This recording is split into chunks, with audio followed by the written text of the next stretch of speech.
నమస్తే మార్నింగ్. ముందుగా ఈరోజు ప్రధాన దినపత్రికల్లో ఉన్నటువంటి ప్రధాన అంశాల గురించి ఒకసారి చూద్దాం. ముందుగా సాక్షి పేపర్ చూద్దాం. ఇక్కడ చూస్తే మళ్ళీ మన ప్రభుత్వమే, చేయగలిగిందే చెప్పాం, చెప్పింది చేశాం, శాసనసభలో సీఎం జగన్, ఆర్థిక సంక్షోభం కోవిడ్ను ధీటుగా ఎదుర్కొన్నామని చెప్పేసి సాక్షి పేపర్లో ప్రధానంగా ఇక్కడ ఇవ్వడం జరిగింది. సవాళ్లకు ఎదురొడ్డి ప్రజలకు అండగా నిలిచాం, 99% హామీలను చిత్తశుద్ధితో అమలు చేశాం, డీబీటీ నాన్ డీబీటీతో 4.31 లక్షల కోట్లకు ప్రజలకు అందించాం, మాపై వ్యతిరేకతే ఉంటే ప్రతిపక్షాలు ఎందుకు ఏకమవుతాయి, 2 జాతీయ పార్టీలతో చంద్రబాబుకు అవగాహన ఎందుకు, అప్పులపై ఎల్లో గ్యాంగ్ దుష్ప్రచారం, బాబు హయాంలో అధికంగా అప్పులు, అలాగే సంక్షేమ పథకాలతో రాష్ట్రం శ్రీలంక అవుతుందంటూ చంద్రబాబు గగ్గోలు, మళ్ళీ దగా చేసేందుకే బాబు 6 వాగ్దానాలు, చంద్రబాబు సంపద సృష్టి అంతా పచ్చ అబద్ధమని చెప్పేసి ఇక్కడ ప్రధానంగా సాక్షి పేపర్లో ప్రధానంగా ఇవ్వడం జరిగింది. చూడండి, బాబు హయాంలోనే అధికంగా అప్పులని చెప్పేసి ఇక్కడ ఇవ్వడం జరిగింది. అలాగే సంక్షేమ పథకాలతోటి రాష్ట్రం శ్రీలంక అవుతుందని చెప్పేసి అంటున్నటువంటి చంద్రబాబే మరలా ఒక 6 పథకాలతోటి ఆయన నెక్స్ట్ ఎలక్షన్స్లో ఒక 6 పథకాలతోటి 6 పథకాలు హామీలు అనేది ఇవ్వడం జరిగిందని చెప్పేసి కూడా ఇక్కడ చెప్పడం జరిగింది. సో సంక్షేమ పథకాలు ఎక్కువగా ప్రవేశపెడుతున్నారని చెప్పేసి అధికార పార్టీని విమర్శిస్తున్నటువంటి చంద్రబాబు మళ్ళీ రానున్న ఎన్నికల్లో మరో 6 కొత్త పథకాలతోటి సంక్షేమ పథకాలకే ప్రాధాన్యత ఇస్తున్నాడు చంద్రబాబు అని చెప్పేసి ఆయనే మళ్ళీ సంక్షేమ పథకాలు ప్రవేశపెట్టడానికి సిద్ధంగా ఉన్నాడనేటువంటి విషయం గురించి ఇక్కడ సాక్షిలో ప్రధానంగా ఇవ్వడం జరిగింది. రాష్ట్ర విభజన నుంచి ఇప్పటిదాకా మనల్ని రెవెన్యూ లోటు వెంటాడుతుంది. మనం కలిసికట్టుగా 60 ఏళ్ల పాటు ఉమ్మడిగా హైదరాబాదు నిర్మించుకున్నాం. అది ఎకనమిక్ పవర్ పాయింట్. ప్రతి రాష్ట్రానికి ఒక ఎకనమిక్ పవర్ హౌస్ ఉండాలి, లేకుంటే రాష్ట్రానికి రావాల్సిన ఆదాయాలు ఎప్పటికీ పెరగవు. ట్యాక్స్ బయోన్సీ అన్నది చాలా ముఖ్యమని చెప్పేసి ఇక్కడ ఇవ్వడం జరిగింది. అలాగే మేనిఫెస్టోలో హామీల్లో 99% వాగ్దానాలను ఈ 5 ఏళ్లలో అమలు చేశాం. ప్రతి ఇంటికి మేనిఫెస్టో తీసుకెళ్ళి ప్రజల ఆశీస్సులు కోరుతున్నాం. వైఎస్ఆర్సీపీ చేయగలిగిందే చెబుతుంది, చేస్తుందని చెప్పేసి ప్రధానంగా ఇక్కడ ఇవ్వడం జరిగింది. సో చేయగలిగిందే చెప్పాం, చెప్పింది చేశామని చెప్పేసి శాసనసభలో సీఎం జగన్ అని చెప్పేసి ఇక్కడ ప్రధానంగా ఇవ్వడం జరిగింది. కాబట్టి జగన్మోహన్ రెడ్డి గతంలో నేనున్నాను, నేను చేస్తాను అని చెప్పేసి ఎలక్షన్స్కు ముందు కూడా కొన్ని హామీలు అయితే ఇవ్వడం జరిగింది. ప్రధానంగా ఈ 4 ఏళ్లలో కూడా ఈ 4.5 సంవత్సరాలు కూడా ప్రధానంగా ఆయన ఆ యొక్క సంక్షేమ పథకాలు ఆ హామీలపై ప్రధానంగా దృష్టి పెట్టి వాటన్నిటిని కూడా నెరవేరుస్తున్నాను అని చెప్పేసి నెరవేరుస్తూ రావడం జరిగింది. అయితే కొన్ని హామీలు అయితే కొన్ని నెరవేర్చలేదన్నమాట వాస్తవం. దీనికి సంబంధించి అదే చెప్తున్నారు, నేను హామీలు అయితే ఇచ్చాము, అవన్నీ చేశాము, మేము ఎలక్షన్స్కి వెళ్తున్నాము అని చెప్పేసి కూడా సాక్షి పేపర్లో ప్రధానంగా ఇక్కడ ఇవ్వడం జరిగింది. ఇక్కడ చూడండి, వాళ్ళు సర్క్యులేషన్ కోసం ఏవైనా రాస్తారు, నేను అలాంటి వ్యాఖ్యలు చేయలేదు. ఈనాడు రాతలపై జస్టిస్ మల్లికార్జునరావు అసంతృప్తి, యథాలాపంగా మాట్లాడా, ఎలాంటి కామెంట్లు చేయలేదని చెప్పేసి ఇక్కడ రాయడం జరిగింది. చూడండి, మీరు పోలీసులేనా, అరెస్ట్ చేస్తారని ఎంపీ ఎమ్మెల్యేలు భయపెడితే, చూడండి, అరెస్ట్ చేస్తారని ఎంపీ ఎమ్మెల్యేలు భయపడితే మరి సామాన్యుల పరిస్థితులు ఏంటి అని చెప్పేసి ఒక న్యాయమూర్తి అన్నట్టుగా పతాక శీర్షికను పడేసిన రామోజీకి అసలు న్యాయమూర్తి అసలు అలాంటి వ్యాఖ్యలే చేయలేదన్నటువంటి నిజం తెలియదని చెప్పేసి ఇక్కడ రాయడం జరిగింది. అలాగే ఈ రాతల వల్ల పోలీసుల ఆత్మస్థైర్యం ఎంతలా దెబ్బతింటుందో తెలుసా అని చెప్పేసి రాష్ట్ర ప్రభుత్వం మీద బురద జల్లడమే లక్ష్యంగా దుష్ప్రచారంతో చెలరేగిపోతున్న రామోజీకి వయస్సు తప్ప బుద్ధి రాలేదా, ఎంతసేపు చంద్రబాబు యావే తప్ప ఈ రాష్ట్రానికి మీరు చేస్తున్న ద్రోహం ఏంటో అర్థమవుతుందా రామోజీ అని చెప్పేసి ఇక్కడ ఇవ్వడం జరిగింది. కాబట్టి మీరు పోలీసులేనా అరెస్ట్ చేస్తారని ఎంపీలు ఎమ్మెల్యేలే భయపడితే సామాన్యుల పరిస్థితి ఏంటని చెప్పేసి ఒక న్యాయవాది పేర్కొన్నాడని చెప్పేసి ఈనాడు పేపర్లో ప్రధానంగా నిన్న ఇవ్వడం జరిగింది. కానీ ఆ న్యాయవాది ఈరోజు దానికి సంబంధించి వివరణ ఇవ్వడం జరిగింది. నేను అలా మాట్లాడలేదు, రామోజీరావు పత్రికలో ఎలా పడితే అలా రాస్తున్నారని చెప్పేసి ఆ న్యాయవాది దానికి సంబంధించిన వివరణ ఇవ్వడం జరిగింది. దాన్ని సాక్షి పేపర్లో ఈరోజు ప్రధానంగా ప్రచురించడం జరిగింది. అలాగే శరవేగంగా ఇళ్ల పట్టాల రిజిస్ట్రేషన్లు ఇప్పటి వరకు 3 లక్షల రిజిస్ట్రేషన్లు పూర్తి, సెలవు రోజుల్లోనూ రిజిస్ట్రేషన్లు చేస్తున్న యంత్రాంగం 30 లక్షల రిజిస్ట్రేషన్లు చేసేందుకు పక్కా ఏర్పాట్లు అని చెప్పేసి ఇక్కడ ఇవ్వడం జరిగింది. గవర్నమెంట్ ప్రధానంగా అంతకుముందు గతంలో కూడా ఏ గవర్నమెంటు చేయని విధంగా గతంలో రిజిస్ట్రేషన్ల ప్రక్రియ అనేది ఉండేది కాదు. కానీ ఈ గవర్నమెంట్ వచ్చాక ఇళ్ల స్థలాలు పంపిణీ చేసి వాళ్ళకి రిజిస్ట్రేషన్లు చేయడం కూడా జరుగుతుంది. అలాగే వాళ్ళకి 10 సంవత్సరాల తర్వాత సేల్ డీడ్ అంటే మరలా వాళ్ళు అమ్ముకునేందుకు కూడా అవకాశం కల్పించే విధంగా ఈ గవర్నమెంట్ అనేది రిజిస్ట్రేషన్ల ప్రక్రియ చేపట్టిందని చెప్పేసి ప్రధానంగా ఇక్కడ ఇవ్వడం జరిగింది. అలాగే విద్యారంగంలో దేశానికి AP role model, English medium, Amma Vodi వంటి మంచి నిర్ణయాలు ముఖ్యమంత్రి వైఎస్ జగన్ నాకు స్ఫూర్తి, జీవితంలో ఎత్తుపల్లాలు సహజం, యువత కళల సాకారానికి లక్ష్యాన్ని నిర్దేశించుకోవాలి, కృతజ్ఞతాభావం, సానుకూల దృక్పథం అలవర్చుకోవాలని చెప్పేసి ప్రపంచ ప్రఖ్యాత మోటివేషనల్ స్పీకర్ అయినటువంటి నిక్ ఉజిసిక్ అనేటువంటి అతను పేర్కొంటున్నట్టు ఇక్కడ ఇవ్వడం జరిగింది. అలాగే అసెంబ్లీలో టీడీపీ రగడ, గవర్నర్ ప్రసంగానికి ధన్యవాద తీర్మానంపై చర్చను అడ్డుకున్న టీడీపీ ఎమ్మెల్యేలు అని చెప్పేసి ఇక్కడ ఇవ్వడం జరిగింది. కాగితాలు చించి స్పీకర్ తమ్మినేనిపై వేసి విజిల్స్ ఊదుతూ రచ్చ, సభ వాయిదా అనంతరం మారని తీరు, తప్పని పరిస్థితుల్లో టీడీపీ సభ్యుల సస్పెన్షన్. సో నిన్న అసెంబ్లీ సమావేశాలు జరుగుతున్నప్పుడు తెలుగుదేశం పార్టీకి చెందినటువంటి వ్యక్తులు అసెంబ్లీలో స్పీకర్ని తమ్మినేనిపై వేసి విజిల్స్ ఊదుతూ రచ్చ చేశారు. సో ఇటువంటి పరిస్థితుల్లో స్పీకర్ తమ్మినేని సీతారాం ఆయన టీడీపీ సభ్యుల్ని సస్పెన్షన్ చేసినటువంటి పరిస్థితిని గురించి కూడా ఇక్కడ ఇవ్వడం జరిగింది. అలాగే గవర్నర్ ప్రసంగానికి ధన్యవాద తీర్మానంపై చర్చను అడ్డుకున్న టీడీపీ ఎమ్మెల్యేలు అని చెప్పేసి కూడా ప్రధానంగా ఇక్కడ ఇవ్వడం జరిగింది.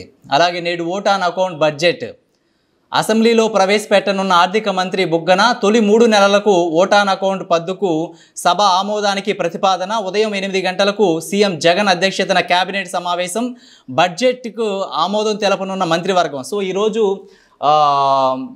ఓట్ ఆన్ అకౌంట్ బడ్జెట్ని ఉదయం 8 గంటలకి సీఎం జగన్ అధ్యక్షతన కేబినెట్ సమావేశం నిర్వహించిన అనంతరం ఓట్ ఆన్ అకౌంట్ బడ్జెట్ని శాసనసభ సమావేశాల్లో ప్రవేశపెట్టబోతున్నారన్నటువంటి విషయాన్ని కూడా ఇక్కడ ప్రచురించడం జరిగింది.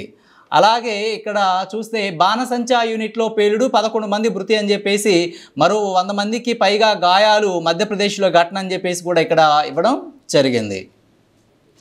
అలాగే ఇక్కడ చూస్తే శరణు బీజేపీ కోసం చంద్రబాబు పాట్లు, ఎన్ని సీట్లు అడిగినా ఇచ్చేందుకు సిద్ధం, కమలం పెద్దలను కలిసేందుకు నేడు ఢిల్లీ పయనం, జనసేనతో జతకట్టిన జగన్ను ఎదుర్కోవడం కష్టమేనని తేటతెల్లం, పవన్తో భేటీల్లోనూ దీనిపై చర్చించిన వైనం, మోదీ షా ప్రసన్న కోసం ముమ్మర యత్నాలని చెప్పేసి ఇక్కడ ప్రధానంగా ఇవ్వడం జరిగింది. చూడండి, ఇక్కడ ఒంటరిగా ఎన్నికల బరిలోకి దిగిన సీఎం వైఎస్ జగన్మోహన్ రెడ్డిని ఎదుర్కొనేందుకు ఏమాత్రం ధైర్యం చాలని తెలుగుదేశం పార్టీ అధ్యక్షుడు చంద్రబాబు బీజేపీ పాదాలపై పడి శరణు కోరుతున్నారు. తనతో పొత్తు పెట్టుకుంటే ఎన్ని స్థానాలు చూడండి, ఇక్కడ తనతో పొత్తు పెట్టుకుంటే ఎన్ని స్థానాలైనా ఇచ్చేందుకు సిద్ధమని ఇప్పటికే బీజేపీ పెద్దలకు స్పష్టమైనటువంటి సంకేతాలు పంపారు. పొత్తులకు అంగీకరిస్తే వాళ్ళు కోరిన సీట్లు పోగా మిగిలిన సీట్లలోనైనా సరే పోటీకి బాబు సంసిద్ధమయ్యారని చెప్పేసి ఇక్కడ ప్రధానంగా ఇవ్వడం జరిగింది.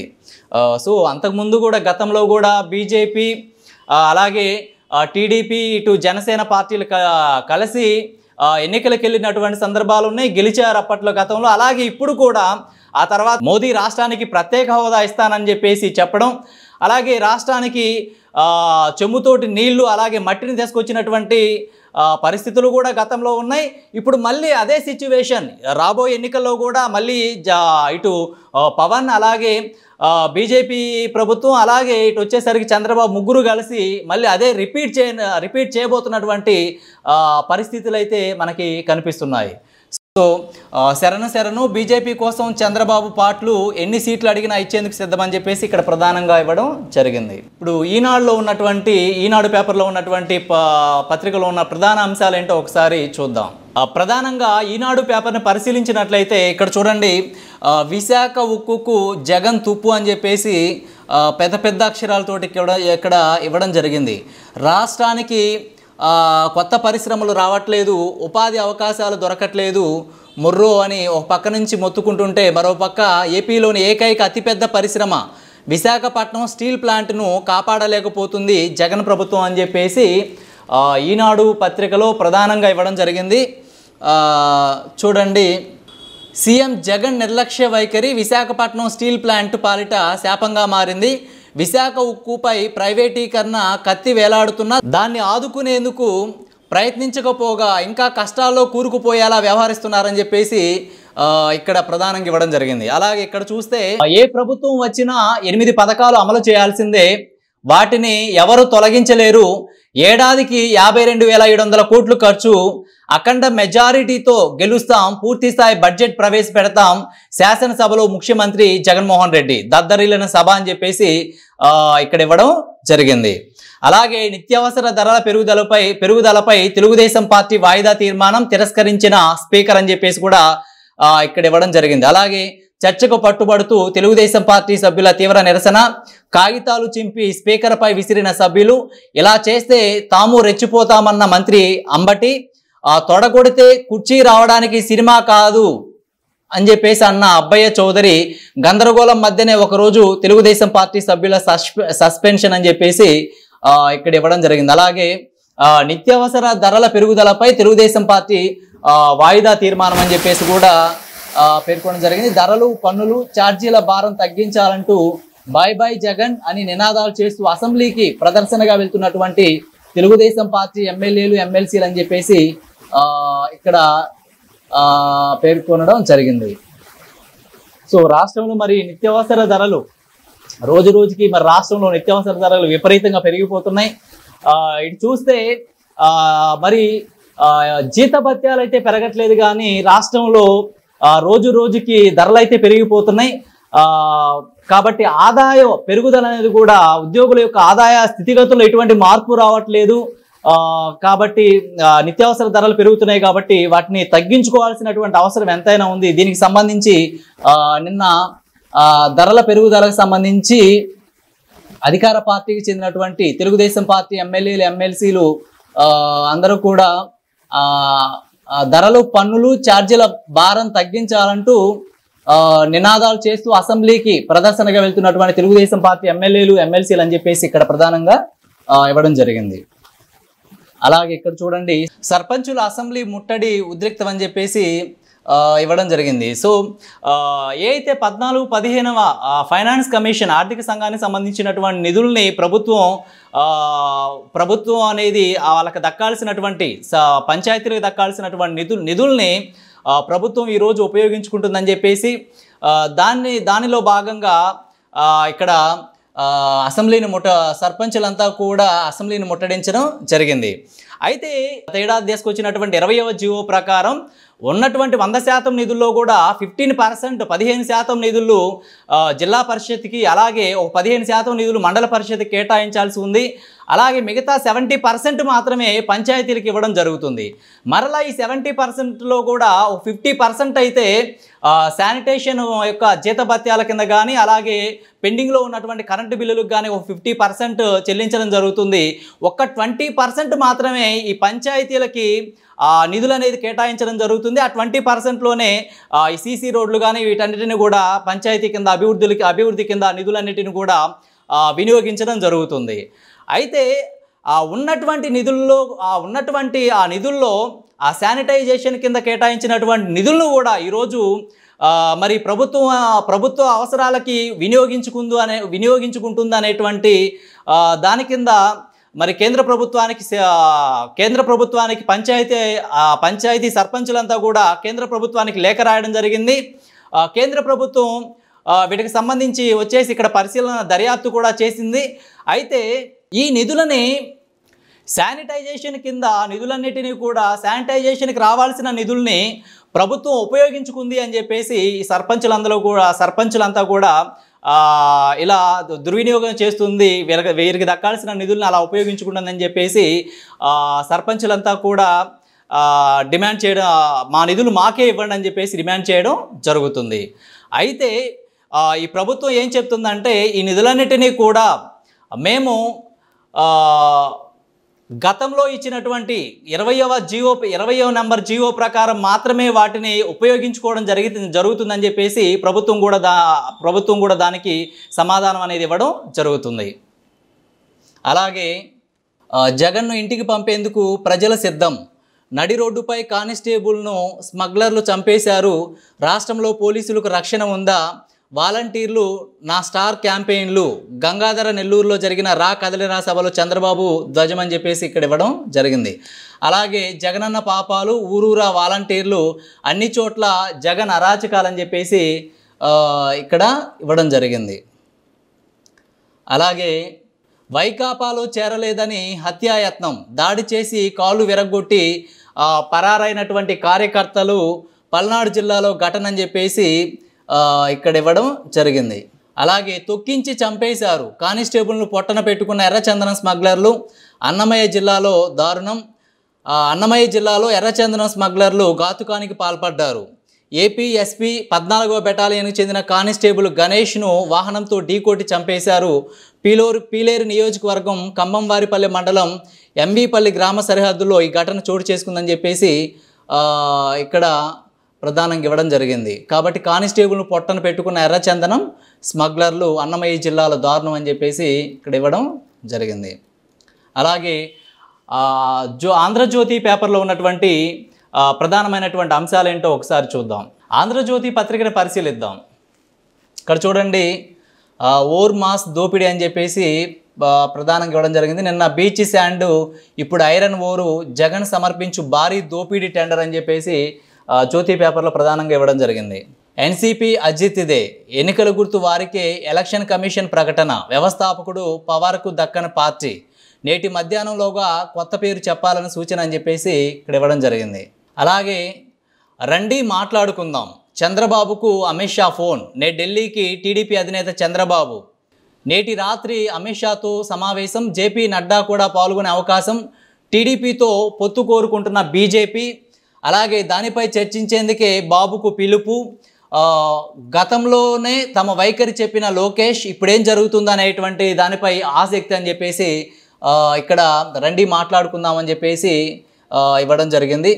అలాగే చలో అసెంబ్లీపై ఉక్కుపాదం, పార్టీలకు అతీతంగా సర్పంచుల పోరుబాటు అని చెప్పేసి అసెంబ్లీ ముట్టడిని భగ్నం చేసిన సర్కారు, పోలీసుల కళ్ళు గప్పే ముట్టడికి యత్నం, అడ్డుకున్న పోలీసులు, తోపులాటలో పలువురికి గాయాలు, వ్యాన్లలో కుక్కి స్టేషన్లకు తరలింపు, జిల్లాలోని ఎక్కడికక్కడ నిర్బంధాలు, నిధులు విధులు అపహరించారని సర్కారుపై సర్పంచుల ధ్వజం అని చెప్పేసి జ్యోతి పేపర్లో ప్రధానంగా ఇవ్వడం జరిగింది. అలాగే ఇక్కడ చూడండి, కారుతో ఢీకొట్టి ఆపై తొక్కించి కానిస్టేబుల్ దారుణ హత్య, ఎర్రచందనం స్మగ్లర్ల ఘాతుకం అని చెప్పేసి జ్యోతి పేపర్లో ఇవ్వడం జరిగింది. అలాగే రాయలకోటలో శంకర్ దాదా, ఎమ్మెల్యే సోదరుల అడ్డగోలు దోపిడీ, మండలాల వారీగా పంచుకొని వసూలు, కియాలో బినామీల పేర్లతో అక్రమార్చన, ఉద్యోగులను తరలించే వాహనాలు వారివే, కార్మికుల వేతనాల్లోనూ కమిషన్లు, రియల్ ఎస్టేట్ ఇసుక తవ్వకాల్లో దందాలు, అక్రమ సంపాదనతో భారీ వెంచర్, అలాగే 400 ఎకరాల విలువైన భూముల కొనుగోలు, స్థానిక వ్యతిరేకతతో సదరు నేత బదిలీ అని చెప్పేసి కూడా రాయలకోటలో శంకర్ దాదా, ఎమ్మెల్యే సోదరుల అడ్డగోలు దోపిడీ అని చెప్పేసి ఇక్కడ ఇవ్వడం జరిగింది. అలాగే ఇక్కడ చూస్తే మార్కెట్లోకి భారత్ బియ్యం, ఢిల్లీలో ప్రారంభించిన కేంద్ర మంత్రి గోయల్. అలాగే నేడు ఓటాన్ అకౌంట్ బడ్జెట్ అని చెప్పేసి కూడా ఇవ్వడం జరిగింది. 4 నెలలకు 95,000 కోట్ల పైనే శాసనసభలో ప్రవేశపెట్టనున్న ఆర్థిక మంత్రి బుగ్గన అని చెప్పేసి ఇవ్వడం జరిగింది. ఇక్కడ చూడండి, చేతగాక చేయలేక అసెంబ్లీ సాక్షిగా జగన్ వింత వాదనలు, కేంద్రంలో ఎవరికి మెజారిటీ రాకూడదనే షరతు, విపక్షంలో ఉండగా మెడలు వంచేస్తానని గర్జన, అధికారంలోకి రాగానే కేంద్రంతో ములాఖత్, హైదరాబాద్ వంటి నగరం లేదని ఆవేదన, విశాఖపట్నం నుంచి ఐటీని తరిమేసింది ఆయనే అని చెప్పేసి ఇక్కడ హామీలన్నీ నెరవేర్చామంటూ మాయమాటలు అని చెప్పేసి ఇక్కడ ప్రధానంగా ఇవ్వడం జరిగింది. ఎన్నికల ముందు గుర్తుకొచ్చిన హోదానా అని చెప్పేసి ఇక్కడ పేర్కొనడం జరిగింది. చేతకాక చేయలేక అసెంబ్లీ సాక్షిగా జగన్ వింత వాదనలు చేస్తున్నారని చెప్పేసి జగన్ని విమర్శించడం జరుగుతుంది. అలాగే ఇక్కడ చూస్తే రాష్ట్రాలు ఎస్సీ ఎస్టీ వర్గీకరణ చేయొచ్చా అనేటువంటి